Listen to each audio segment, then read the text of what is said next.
Hello everyone, welcome back to another video. My name is Jill and today I'm going to be doing the Halloween book tag. So let's get started. So I was actually tagged to do this by Katie from Kate's Book Date. I will link her down below along with the creator of this tag. Katie tagged me and I was just so happy because I haven't done any Halloween themed videos on my channel yet, and so I'm very excited that I'm able to do this. And I attempted this lipstick. I don't know whether it's working or not. We're just gonna ignore it. So yeah, this is the Halloween book tag. Obviously it has questions relating to Halloween, so let's just get started. The first question, carving pumpkins. What book would you carve up and light on fire? So there are lots of books that I dislike and would like to light on fire, but I would probably never actually light this book on fire, but I got pretty close.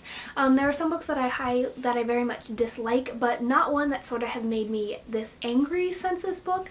And so I'm gonna go with The Last Star by Ricky Yancey. I talked about this book back when I read it. It just made me angry and pissed off, and yeah, I just didn't like it. I hated it, pretty much. It was an awful end to a very good trilogy. It was an awful end to it, and I just can't get over how awful it was. So yeah, I'm gonna be lighting this one on fire. Second question, is it trick or treat? What character is a treat and what character is a trick?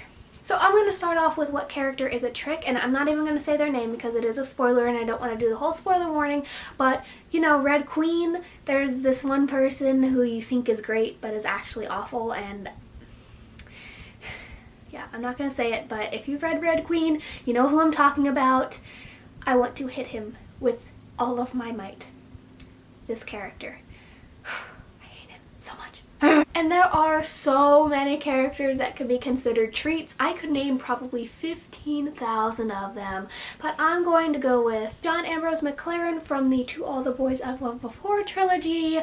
He's amazing. I'm totally team John Ambrose McLaren. I hate Peter with all my heart, and I love John Ambrose McLaren, and he's the sweetest, kindest person ever, so he is definitely a treat, and I love him, and I can't wait for the third book in this trilogy because something better happen or I'm going to be upset. You know, John Ambrose McLaren is amazing and bae, and I love him. Next up, candy corn. What book is always sweet? Fun fact, I hate candy corn more than anything ever. So which book is always sweet? And I'm gonna go with Everything by Nicola Yoon, along with The Sun Is Also a Star by Nicola Yoon. Nicola Yoon just writes the sweetest books. This does, you know, I did cry in this book, but honestly the romance was just so amazing and so sweet, and I just love Nicola Yoon. I cannot wait for The Sun Is Also a Star to come out in hardcover because I did get an ARC and I did read the ARC. But yeah, I haven't been giving summaries, I just realized, but we're just gonna go with it. So this book follows a girl named Maddie, and she basically has this life-threatening disease, and she is basically allergic to the world. She cannot step outside of her house without dying. And basically what happens is a neighbor boy lives in across the street, and he basically challenges her to take some risks, and the romance is amazing, and Ollie is amazing, and this book is so sweet. I love it so much. Next up, ghosts. What character would you love to visit you as a ghost? So I've been sort of seeing two different answers to this question. One way of answering it is a character that has died that you want to come visit you as a ghost, and then another to where it's just a character that would come visit you as a ghost, but I sort of took it as a character who has died that you would like to visit them. So this is going to be a spoiler for A Tale of Two Cities. I decided not to go with like a big YA book, you know, so this is a spoiler for A Tale of Two Cities. If you do not want to be spoiled, mute the screen until this picture goes away or skip to this number, and that is Sydney Carton from A Tale of Two Cities. Sydney Carton is one of my favorite people ever. I made a poster with all these quotes of him on my wall, and I just love him with all my heart, and I haven't talked about him in the last few videos, so I thought it was time to talk about Sydney Carton a little bit. So yeah, he meets a tragic end, and you know, I want him to come back, and I want him to come, and I want him to love me, and you know, everything would just be great if Sydney Carton did not die, because that ripped my soul apart.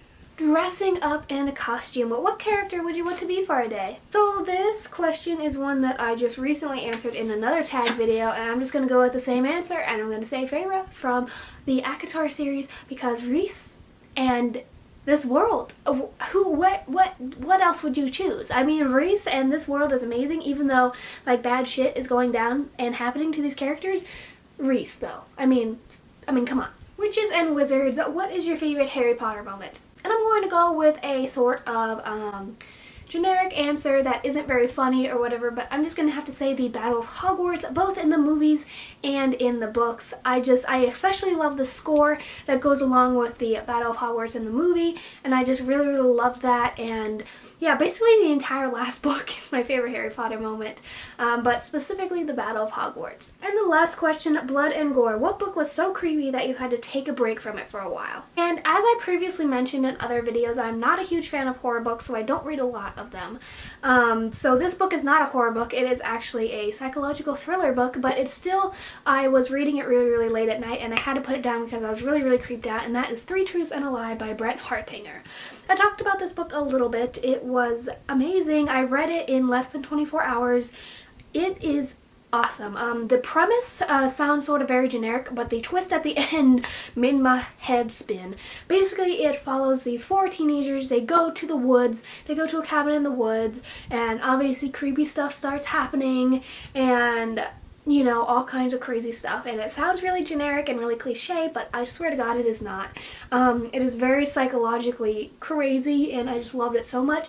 And like I said, I was reading this at like 2 o'clock in the morning, and I had to put it down because I was so creeped out and I had no idea what was happening. Shit was going down. And so yeah, this book. So that was the Halloween book tag. I hope you guys all enjoyed. Thank you again to Katie for tagging me. This was a lot of fun, and it sort of got me into the Halloween mood.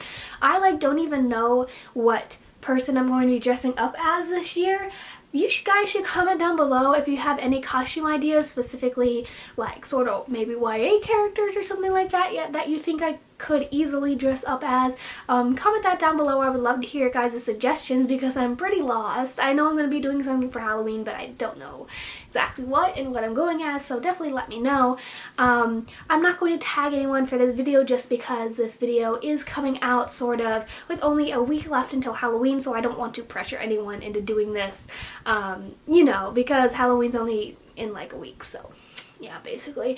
Thanks so much for watching. Subscribe if you're not subscribe if you want to hear more of me tripping over my words, and like this video if you enjoyed, and like I said, comment down below any costume ideas you have. And yeah, thanks again for watching, and I'll see you guys later in another video. Bye.